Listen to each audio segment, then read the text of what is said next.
भंडारा जिले के अधिकांश नागरिक ग्रामीण क्षेत्रों में रहते हैं और उनका मुख्य व्यवसाय कृषि है। कुछ लोग जिनके पास खेती नहीं है वे अन्य व्यवसाय करके अपनी आजीविका चला रहे हैं।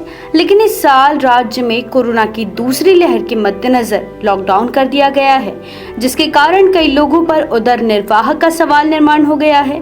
उसी तरह आर्थिक संकट से जूझता जिले का बहुसंख्यक कपड़ों की बिक्री करने वाला कोष्टी हलबा समाज मोहाड़ी तहसील में 150 से 200 वस्त्र विक्रेता अपनी मोटर बाइक, साइकिल या पैदल चलकर कपड़ों की बिक्री करते हैं। लेकिन राज्य में 15 अप्रैल से लॉकडाउन का उनके व्यवसाय पर बड़ा प्रभाव पड़ा है।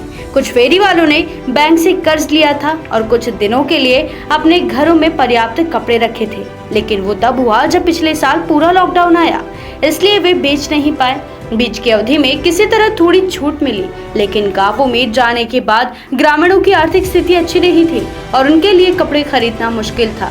एक बार की बात है कि किसी गांव में जाकर वहां के जनप्रतिनिधि और गांव के लोग कोरोना संक्रमण के डर से उन्हें वापस भेज देते थे। ऐसी सभी परिस्थितियों में इनके लिए खरीदे गए कपड़ों का स्टॉक बेचना मुश्किल हो रहा है और दूसरी लहर में समाज पर और भी बड़ा संकट सामने आया है।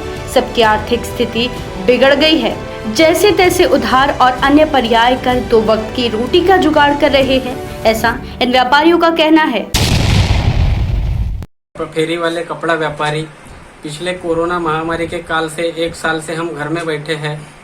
घर में बैठे रहने के बाद में हम अपना परिवार कैसे चलाए, कपड़ा बेचने गाँव जाते हैं तो गांव के कुछ मुखिया लोग हमें गांव में प्रवेश करने नहीं देते और प्रवेश करने नहीं देने की वजह से हम अपना कपड़ा बेच नहीं सकते और कपड़ा न बेचने की वजह से हम कुछ पैसा इकट्ठे करके कुछ कमा नहीं सकते और कमाई न होने की वजह से हम अपने परिवार को कैसे पाले और क्या करें, कुछ समझ में नहीं आता और अपने परिवार का परपंच कैसे चल रहा है ये कुछ समझ में नहीं आता। आगे की रणनीति क्या करें, कैसे परिवार को पाले।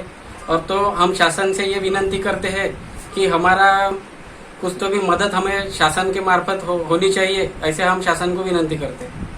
BS क्राइम इंडिया न्यूज के साथ जुड़े रहने के लिए YouTube, website, Twitter, Facebook, Instagram पर वीडियो देख लाइक, कमेंट और शेयर करें। साथ ही YouTube चैनल को सब्सक्राइब कर बेल आइकन दबाना ना भूलें और Google Play स्टोर से bscrimeindianews.com के एप्लीकेशन को डाउनलोड कर रोजाना ताज़ा खबरों के लिए हमारे साथ बने रहें।